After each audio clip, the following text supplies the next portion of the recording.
இப்போ வந்து என்னென்னா சேவிங்ஸுக்கும் இன்வெஸ்ட்மெண்ட்டுக்கும் நிறைய பேருக்கு வித்தியாசம் தெரியல.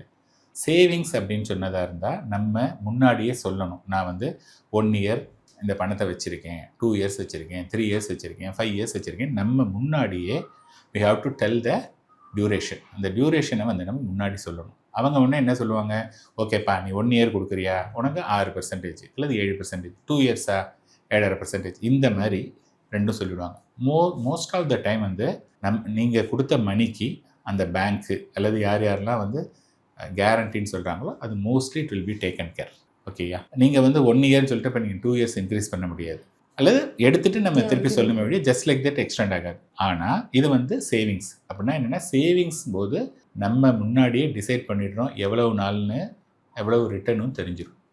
when it comes to investment அப்படிங்கும்போது டைம் வந்து இன்ஃபைனைட், டயத்துக்கு வந்து லிமிட்டே கிடையாது. யூ கேன் டிசைட் எப்போ வேணுங்கிறத வந்து நீங்கள் டிசைட் பண்ணலாம், என்ன ரிட்டர்ன் வேணுங்கிறதையும் நீங்கள் டிசைட் பண்ணலாம். ஃபார் எக்ஸாம்பிள், ஒரு இடம் வாங்கியிருக்கீங்க, ஒரு 10 வருஷத்துக்கு முன்னாடி வாங்கியிருக்கீங்க, அது வந்து ஒரு 1 லட்ச ரூபாய்க்கு வாங்கியிருக்கீங்க இங்கே ஒரு இடத்துல. இன்றைக்கி வந்து 5 லட்ச ரூபா. ஓகே, 1 லட்ச ரூபா போட்டோம், 10 வருஷத்தில் 5 லட்ச ரூபாங்கிறது 5xங்கிறது it's a very good return.